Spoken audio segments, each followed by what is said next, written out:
Hello everybody, Ron Abbott here, W7DOA, Whiskey 7 Delta Oscar Alpha, continuing along with our DMR series. So far we've talked about a few things, programming channels, making scan lists, and that sort of thing. In this video, what we want to talk about is the digital contact list. The digital contact list is very big, huge. We don't want to have to type that all by hand. However, it is nice to have that digital contact list in our radio for a couple different reasons. We can quickly and easily make contacts to a specific individual without going through a talk group where a lot of people are listening. And the other thing that it does is when we have our radio and we are talking on it, on the display on the screen, it will come up and tell us exactly who is talking. So it's important, or it's nice to have it in there. It's not absolutely necessary, but it's nice to have it in there. And different model radios have a different sized database that they can hold. These Anytone radios will hold up to 200,000 contacts. There's about 160, 170. We'll see here in just a minute exactly how many contacts there are in the world. But some of the other ones, like Motorola commercial radios, might only be able to hold a couple thousand or 1,000 contacts. Some of the Connect systems, like the CS800D radios, were only able to hold, I don't remember what they were, nowhere near the 200,000 that the Anytones can hold. And as we move forward with DMR and analog, or DMR and amateur radio, I would expect to see those contact lists continue to grow just because there are more and more people in the world using them. So let's go ahead and jump into it and figure out where we get this contact list. The first place that I'm going to go is to Google, and I'm just simply going to type in Anytone DMR digital contact list, and we'll search for that. And the first one that pops up is this KF5IW. I have used this site a lot, and a shout out to KF5IW. Does a very great job in getting that information and changing it into a format that Anytone radios can use. So it's really easy. There's a couple different options here. There is a worldwide contacts extended version, and there is a worldwide contacts standard version. There's just North American contacts if your radio won't hold as many digital contacts, or there's a European Union contacts if you live in Europe. So a couple different options there for what you can download. Looks like the worldwide contacts standard list is 109,000 different IDs with 91,000 unique call signs. Looks like that database has been cleaned out a little bit. The extended version shows 179, almost 180,000 DMR IDs with 156,000 unique call signs. So it really depends on what you want or how much your radio can hold. Either way, they both operate about the same way, and most users probably wouldn't necessarily know it, and how we handle it from here on is really the same. So we're just going to do the worldwide contacts standard version. All right, so now that we have that downloaded, we can go ahead and close out of this and go into our downloads folder, and there we see the downloads folder, the contact standard list. We will extract all, and there it is right there. And if we were to go into that, there is a CSV file that is the contact list that we want to use. So we can close that. We just know that it's in our download folder. And if we would look at our digital contact list right now, right here, there is absolutely nothing in it. No digital contacts in there at all. So what we want to do is we want to import right here, the digital contact list is what we want to import. So we will click that.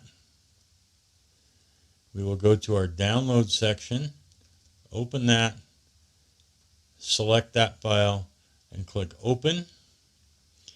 And then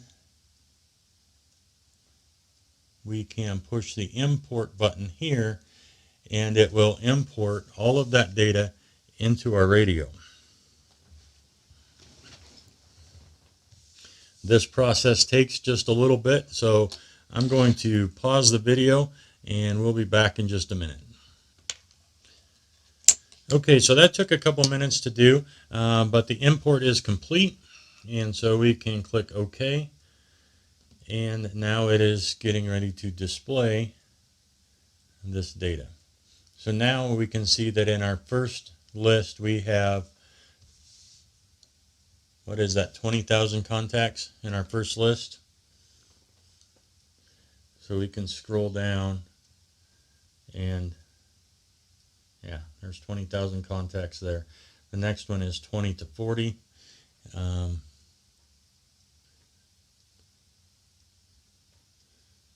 And so we can see that there are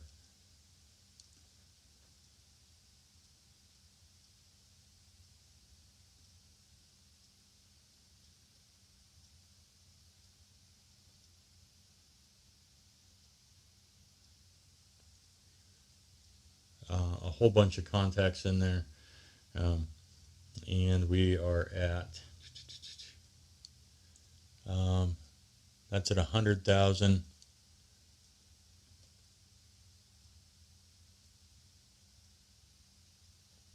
And if we scroll up, there's some there, so somewhere in this list is where we start running out of people.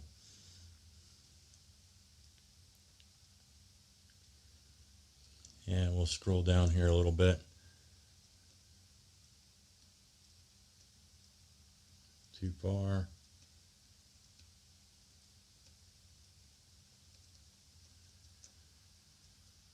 And there's the end of the list at 109,000 different contacts. That is 109,000 contacts that we did not have to type in by hand. So now our digital contact list is in our radio. That is a fairly extensive process, so I probably would save this at this point. Click the save button, and pick somewhere on your computer that you will want to save this. Let's just save it in documents for right now, and we are going to type W7DOA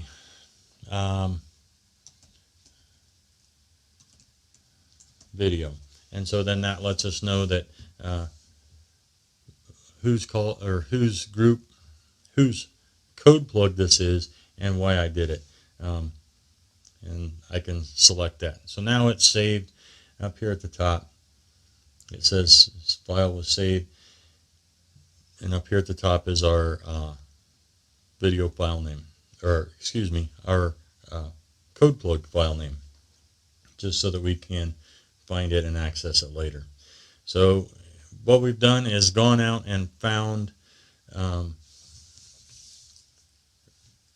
the digital contact list. That list that we pulled it from is updated regularly, and so that is a current list within probably the last few hours. I don't know how often he updates that, within a day or two, and those lists change frequently. We will now program this into the radio, and you will see that it takes a long amount of time to get that done. And so I guess the end of that is I don't put in my contact list, or I don't change my contact list very often. Once it's in my radio, I leave it there, and the only time that I will update that is if I start having a lot of on my screen when somebody comes up and contacts me and all there is numbers there. If I start getting those fairly regularly, then it tells me that it's time to update my code plug and update my contact list. I may go months or a year at a time before I update them because this process is fairly lengthy. So let's go ahead and jump back into that. And got the radio here, and we will plug in our cord. We'll hear the radio ding or the computer chime to know that we're connected. There we go. And we will now write to the radio again.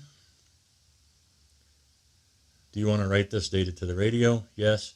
Only this time we will do the digital contact list as well as both of them. We'll do the digital contact list as well as the other data, and then we will push OK. And this process takes a long time. The first couple bars that go by pretty quick, and then the next bar will take a substantial amount of time. I think the last time I timed it, it takes about 6 minutes or so for that to happen. So with that, we'll just let it run for a little while, and I will probably speed up this section.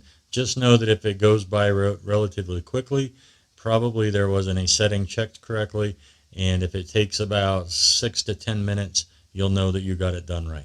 Anyway, I will be back in just a minute.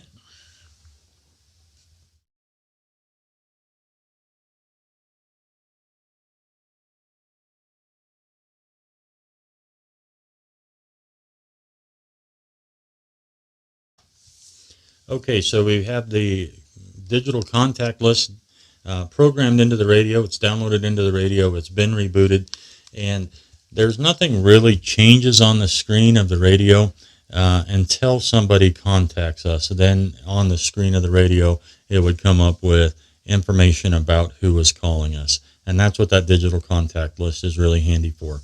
So other than that, that's about it for putting a contact list into our radio. In the next video, let's talk about some of the optional settings. When we look at our optional settings here, there's a whole bunch of stuff in there that we can change to customize this radio a little bit, and to change the radio to make it a little bit more user-friendly for exactly what we want it to do, volume settings and that sort of thing. So next video we'll dig into the optional settings, and that will just about cover all of the basic nuts and bolts to make this radio work and customize it and make it work really well. In future videos we will talk about some of the minor details of the radio. So what I would like to have from you guys is some comments in the comments below, questions that you have, specific problems or areas that you would like to have clarified. If you have a different radio software program that you would like to use, like say you have Retevis or MD380 or like the Baofangs, DMR 6x2, any of the other radios. I do have some of the Motorola software for some of the XPR lines. I could show you some of that if that is an interest to you. I do not have any of the Kenwood software for DMR, and I don't have any of the Hytera software. I may be able to get my hands on it if somebody is interested in that software, but I don't have the Hytera radio or a Kenwood DMR radio to test with anyway. So there is some of that. We can explore some of the other softwares. I would just basically be going through the software because I don't have the other radios to actually program it and test with it. So it would just be going through the settings. But if you have questions, if you have comments, anything, leave them in the comments below.